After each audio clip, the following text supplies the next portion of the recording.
Good morning students. Complex analysis के इस video में मैं डॉक्टर रजनी अग्रवाल आपका स्वागत करती हूँ। इस वीडियो में कॉम्प्लेक्स इंटीग्रल के चैप्टर को हम स्टार्ट करेंगे, जो कि यूनिट सेकंड में आता है। कॉम्प्लेक्स इंटीग्रल कैसे करते हैं, इसको जानने से पहले हम कुछ डेफिनेशंस के बारे में जानेंगे। जैसे कॉम्प्लेक्स इंटीग्रेशन क्या है।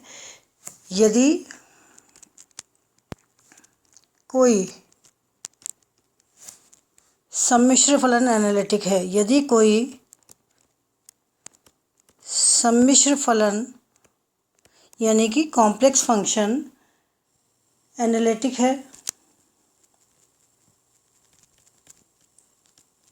अर्थात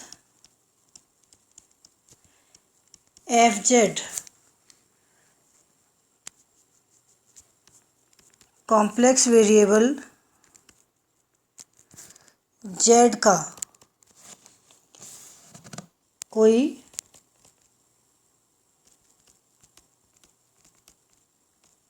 विश्लेषिक फलन है, जहाँ जेड क्या है, Z is equal to X plus iota Y. तो हम क्या लिखेंगे, differential of D D Z of phi Z is equal to, अगर हम एफ जेड माने तो इंटीग्रेशन, अगर हम दोनों तरफ का इंटीग्रेशन ले लें तो integration of F Z D Z is equal to phi of Z. तो ये हमारा कॉम्प्लेक्स इंटीग्रल होता है। अब इस कॉम्प्लेक्स इंटीग्रल में कंटूर के साथ होता है, क्लोज कर्व में होता है, या इस तरह से होता है, तो उसकी हम डेफिनेशंस और करेंगे। पहला है हमारे पास में चापकलनीय वक्र। चापकलनीय वक्र, या इंग्लिश में हम इसको बोलते हैं रेक्टिफिएबल कर्व। अब इसकी डेफिनेशन क्या है। लेट, माना कि L is a continuous curve,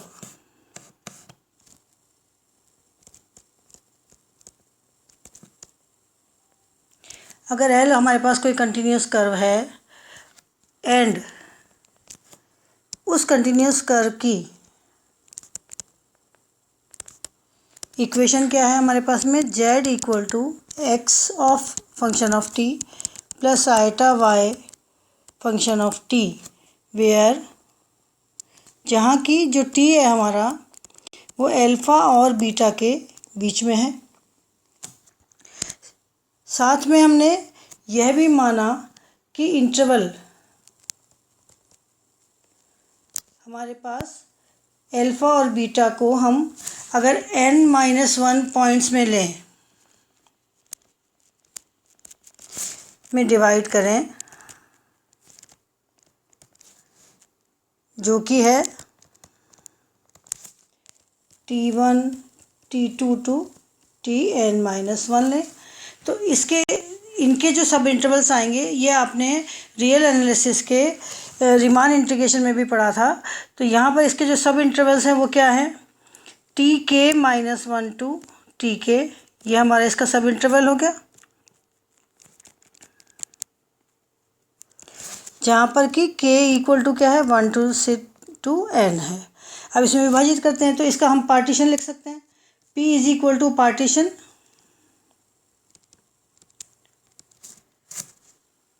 किसके लिए, t0, t1, up to tn तक, इसे हम पार्टीशन कहते हैं। और ये पार्टीशन किसका है, ऑफ अल्फ़ा एंड बीटा। अब नॉर्म ऑफ पार्टीशन क्या होता है, नॉर्म ऑफ पार्टीशन का मतलब होता है मैक्सिमम लेंथ ऑफ सब इंटरवल्स। जितने भी सब इंटरवल्स हैं उनमें जो मैक्सिमम लेंथ आएगी उसे हम नॉर्म ऑफ पार्टीशन कहते हैं, और या हिंदी में हम इसे विभाजन का मानक भी कहते हैं। और इसे हम रिप्रेजेंट करते हैं दो रनियों के बीच में पी से। अगर पी पार्टीशन से डिनोट करें तो नॉर्म ऑफ पार्टीशन हम पी से डिनोट करते हैं, जिसको कि हम दो लाइनों के बीच में लिखते हैं। और हम इसको कैसे लिखते हैं? Which is equal to maximum of T K minus 1 where K equal to 1 to n। ठीक है, तो इस तरह से हम ये लेंगे। अब हम मान लेते हैं कि टी के जो मान हैं उन पे हम अगर एक कोई कर्व खींचें, तो सपोज़ करिए कि हमने एक ये कर्व खींचा। अब इस कर्व में यहाँ पर सपोज़ हमने ये अल्फ़ा लिया और यहाँ पर ये हमने बीटा लिया, तो ये अल्फ़ा बीटा इंटरवल के अंदर हमारे पास सपोज़ ये है Z0 ले लिया, ये हमने Z1 लिया, ये हमने Z2 लिया, फिर ये Z3 लिया। इस तरह से हमने यहाँ पर ZR-1 ले लिया, यहाँ ZN-1 ले लिया है, यहाँ पर ZN ले लिया। तो ये हमारे इसके ये सब इंटरवल्स हो गए। ये पूरा अल्फ़ा से लेके बीटा तक ये हमारा कर्व का पूरा रेंज है, इसका इंटरवल है। अब इन इंटरवल्स को हमने छोटे छोटे पार्ट्स में डिवाइड कर दिया। अब इनको अगर हम लाइनों के द्वारा मिलाएं तो ये हमारे पास एक पॉलीगॉन बन जाता है, या पॉलीगॉन या बहुभुज बन जाता है। और अब हम इसको रिप्रेजेंट करते हैं Z of K equal to Z of T K, where K equal to 1 2 to n। Sorry, ठीक है। अब इन पॉइंट्स को स्ट्रेट लाइन से अगर हमने मिलाया तो हमें एक पॉलीगन मिला या बहुभुज मिला, जिसकी लंबाई क्या हो गई? Length of polygon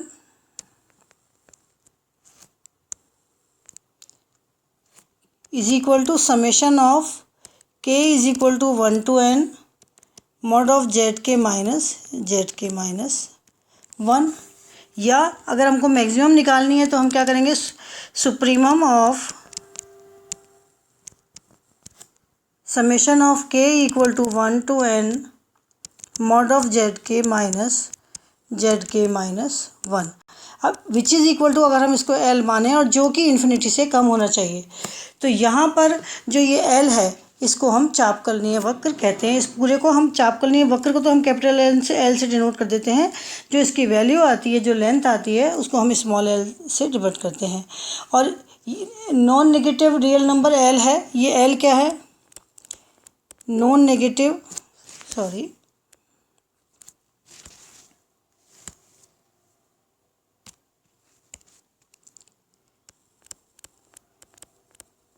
non negative real number.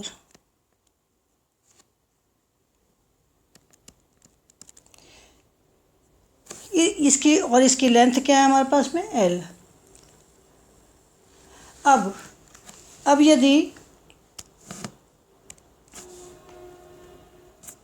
Sorry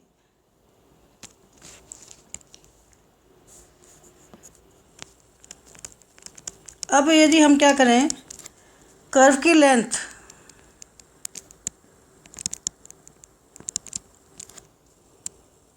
का मानक मतलब स्टैंडर्ड हम P माने, तो उसके लिए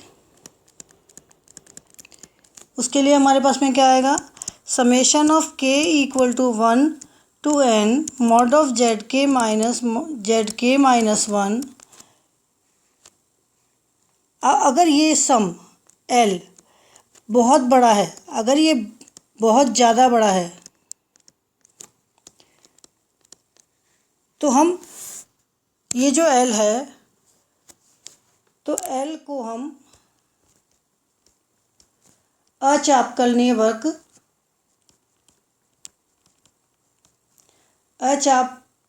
वक्र या अनंत लंबाई का वक्र, इनफाइनाइट लेंथ का कर्व कहते हैं।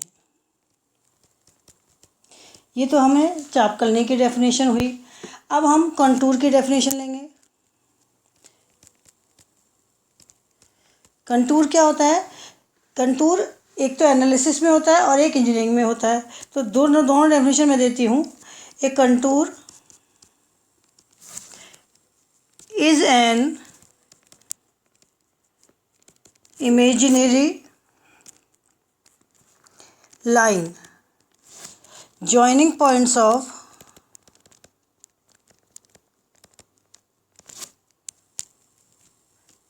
the equal elevation।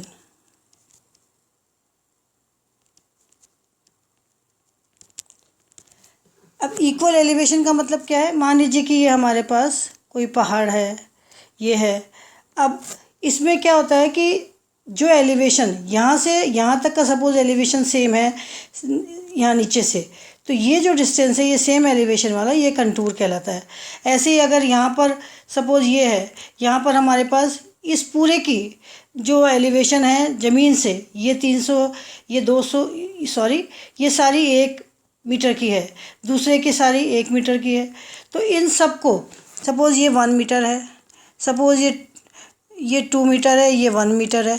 तो ये जो डिस्टेंस होती है इसे हम कंटूर के, ये जो एलिवेशन होता है इसे हम कंटूर कहते हैं।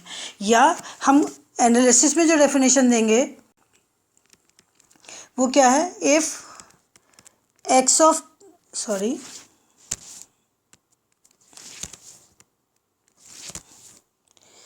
if x function of t and y function of t are continuous function,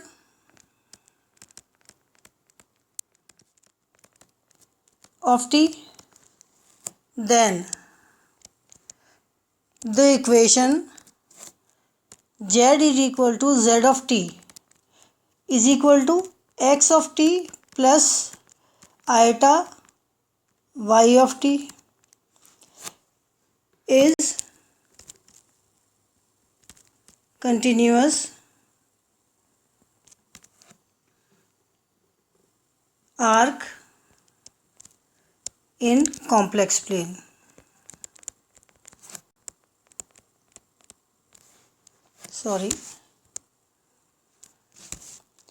in complex plane.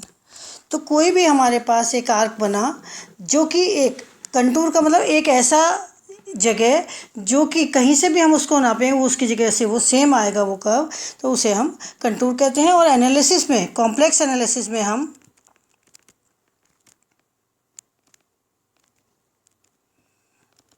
हम ये वाली डेफिनेशन यूज़ करते हैं। अब हम एक कॉम्प्लेक्स लाइन इंटीग्रल की डेफिनेशन लेंगे।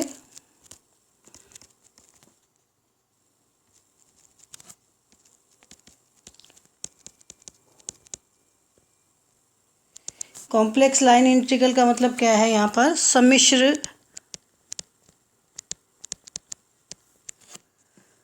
रेखा समाकल।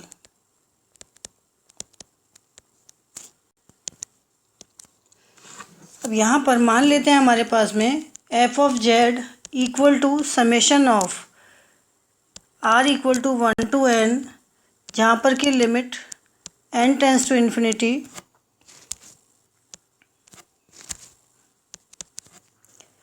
तो F of xi R, F कोई फंक्शन है, साथ में जेड आर माइनस 1। अगर हमारे पास इस तरह का समेशन है तो इसको हम i is equal to integration of contour integral c F Z D Z, इसको हम इज कॉम्प्लेक्स लाइन इंटीग्रल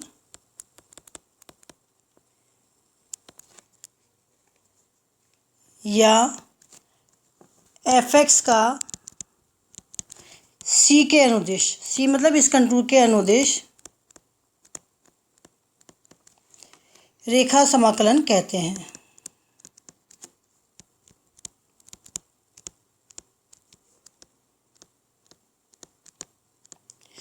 यहाँ पर ये देखिए, इस वाले को मैं आपको रिप्रेजेंट करूँ तो अगर हमने ये यहाँ पर ग्राफ लिया है तो ये हमारे पास सपोज कर्व है, तो इस कर्व में ये पॉइंट हमारा बी है, ये पॉइंट हमारा बी है, ए है, ये बी है, और इसको हमने छोटे छोटे पॉइंट्स में यहाँ पर Z0, यहाँ पर Z1, Z2, यहाँ पर ZR,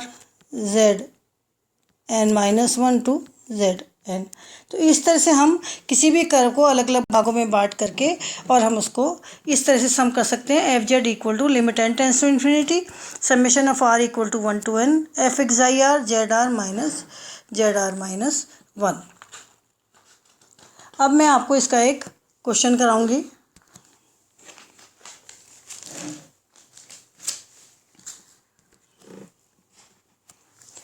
क्वेश्चन है,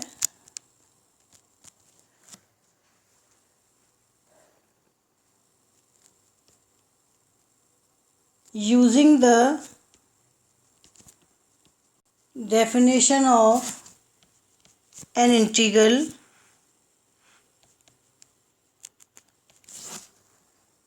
as limit of a sum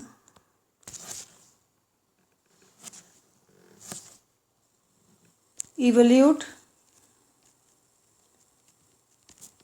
the following integral।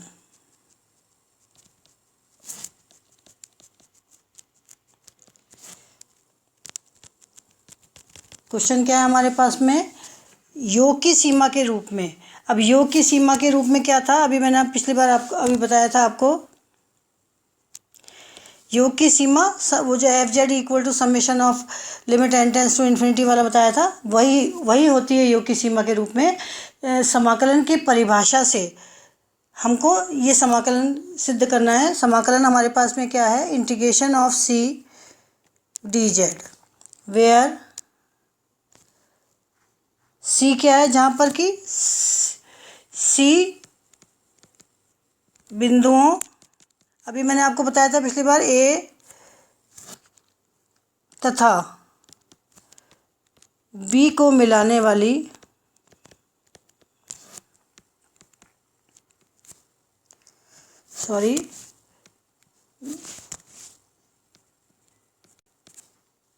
B को मिलाने वाली कोई चापकलनीय चाप है।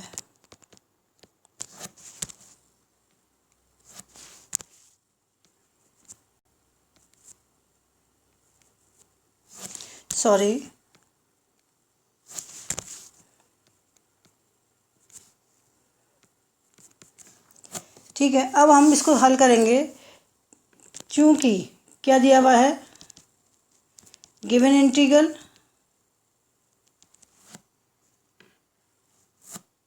जो इंटीग्रल हमको दिया हुआ है, integration of C f(z) dz, क्या है ये, कर्व C पर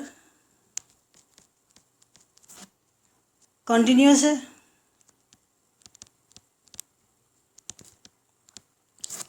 दैट इज कॉम्प्लेक्स इंटीग्रेशन की परिभाषा से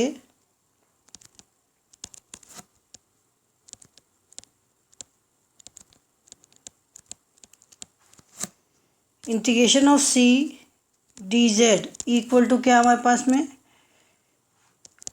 limit n tends to infinity summation of R equal to 1 to n, 1 into function क्या है हमारे पास, यहाँ फंक्शन है ही नहीं, तो फंक्शन क्या है हमारे पास में,